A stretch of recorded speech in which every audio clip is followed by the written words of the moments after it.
छत्रपति शिवाजी के चरणों में अपना नमन करता हूँ। आप सभी उपस्थित यहाँ बंधु आए और इस कार्यक्रम को एक बड़ा कार्यक्रम बनाने में हमारा सहयोग दिया, इसलिए आपको भी बहुत बहुत धन्यवाद। शिवाजी के बारे में यहाँ कुछ चर्चाएं हो रही थी, इसी में संक्षिप्त रूप से मैं भी कुछ इस चर्चा को आगे बढ़ाते हुए कुछ दो शब्द रखना चाहूँगा। कहा जाता है कि होनहार वीर के होठ चिकने पात। बचपन में ही जब कोई मनुष्य बहुत बड़ा कुछ करने वाला होता है, बचपन में ही उससे पता चलने लगता है कि कुछ बड़ा करेगा ये चल के। शिवाजी जब बहुत छोटे से थे, उसी समय जितने भी सारे खेल खेलते थे, हर खेल में लगभग उनकी जीत निश्चित रहती थी और हर खेल को वो जीतते थे। उनकी माता जी का नाम जीजाबाई था। ये भी ऐसे कहा जाता है कि बचपन में एक माँ जो होती है, बच्चे के संस्कार को, बच्चे के साहस को जिस तरह चाहे उस रूप में ढाल सकती है। उनकी माता जी हमेशा उन्हें महाभारत और रामायण की वीर गाथाओं को सुनाया करती थी। उसके पूर्व पहले, शिवाजी से पहले जितने भी वीर महापुरुष हुए उनके बारे में बताया करती थी, जिससे शिवाजी का साहस बहुत ज़्यादा बढ़ता जाता था। एक बार शिवाजी गेम खेल रहे थे, उसमें एक दिन उन्होंने सोचा कि मैं जीतता हूँ और रोज़ मैं ही जीतता हूँ और मेरे जितने मित्र हैं वो जीत का मतलब नहीं जानते। तो मित्रों के लिए इन्होंने ऐसा सोचा कि आज मैं हार जाऊंगा, और वो उस दिन गेम को हार गए। ये सारे कृत्य को माता जीजाबाई अपने दुर्ग से ही देख रही थी, और जब वो घर लौट के आए, बिना किसी प्रश्न के उनके ऊपर एक चाटा उन्होंने लगा दिया। शिवाजी हतप्रभ थे थोड़ा, क्योंकि कुछ नहीं बोल सकते थे, बहुत सम्मान करते थे उनका। लेकिन उन्होंने पूछा कि माता ऐसा मैंने क्या कर दिया कि आपको कष्ट उठाना पड़ा। उन्होंने कहा कि तुम जानबूझकर क्यों हारे। उन्होंने बताया अपना कारण, तो मैं चाहता था कि मेरे मित्र भी उस जीत का अनुभव कर सकें ताकि भविष्य में मेरे काम आएंगे।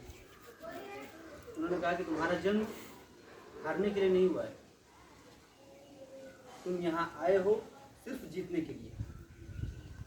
और शिवाजी की वो पहली और अंतिम हार थी। उसके बाद इतिहास में हमने कहीं नहीं सुना कि शिवाजी दोबारा हारे। लेकिन 1680 में उनकी मृत्यु के बाद शिवाजी का जो स्वप्न था वो दिन प्रतिदिन हारता गया। हमेशा से, क्योंकि उस समय मुगल रहा करते थे, मुगल शासन किया करते थे।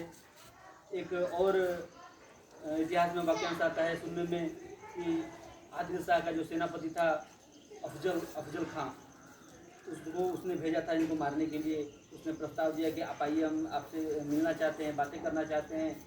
वो आए शिवाजी, लेकिन शिवाजी को पहले से अंदेशा था कि मुगल सीधे कभी नहीं हो सकते, ये हमेशा टेढ़ी खीर की तरह होते हैं। इसलिए एक सुरक्षा कवच उन्होंने पहन रखा था, और सुरक्षा कवच में जो बागनक होता है उसे उन्होंने छिपा रखा था, ताकि इस परिस्थिति से वो निपट लेंगे। और हुआ वैसा ही जैसा उन्होंने सोचा था, जिस तरह की उनकी दूरदर्शिता थी। और उन्होंने अफजल खान को मारा और वहाँ से फिर सकुशल वापस आ गए। अभी छापामार युद्ध के बारे में किसी ने बताया। छापामार युद्ध की विशेषता ये थी कि जो छापामार युद्ध करते थे उनकी संख्या बहुत ही कम होती थी और दुश्मन की संख्या बहुत ज़्यादा होती थी। इसका भी एक वाक्यांश मैंने सुना है। आदिल शाह आ रहा था पुणे की तरफ, उसके पास 15,000 के सैनिक थे। माफ करेगा, आदिल शाह का एक और सेनापति था, औरंगजेब का सेनापति था। वो आ रहा था और उसके साथ 15,000 सैनिक थे, और शिवाजी सिर्फ 300 लोगों को लेकर के उनको भागने पर मजबूर कर दिया। कहाँ 15,000, कहाँ 300, बहुत बड़ी संख्या का अंतर है। तो ये सिर्फ उनकी युद्ध कला थी। आज हम विभिन्न तरह के शौक रखते हैं। शिवाजी का जो शौक था, हॉबी जिसे बोलते हैं, तलवारबाजी थी, युद्ध नीति थी, मतलब ऐसे शौक रखते थे जो आमतौर पे बच्चे नहीं रखा करते हैं, छोटे बच्चे नहीं रखते हैं। तो काफ़ी कुछ इनके जीवन से हमें सीखने की ज़रूरत है, सीखना भी चाहिए हमें। हम कितना सीख रहे हैं ये महत्वपूर्ण है। इनकी मृत्यु के बाद दिन प्रतिदिन धीरे धीरे धीरे धीरे हिंदू का विनाश होता चला गया। आज हम इस स्थिति में खड़े हैं कि हमें कोई भी आता है और कहता है कि हमारे बगैर तुम तो कुछ हो ही नहीं। विदेशी आक्रांताओं को लोग यहाँ पे पूछते हैं, उनके नाम पे गली मोहल्ले सड़कों शहरों तक का नाम रखा जाता है और हम चुप रहते हैं। हम यहाँ शांति से खड़े हैं, कोई कुछ नहीं बोल सकता।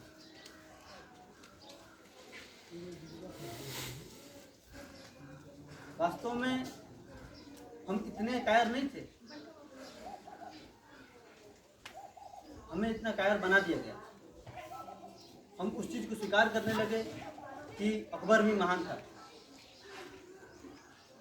हमने पूरे इतिहास में कहीं नहीं पढ़ा कि महाराणा प्रताप महान थे, लेकिन हमने अकबर को महान बता दिया, हमने स्वीकार कर लिया।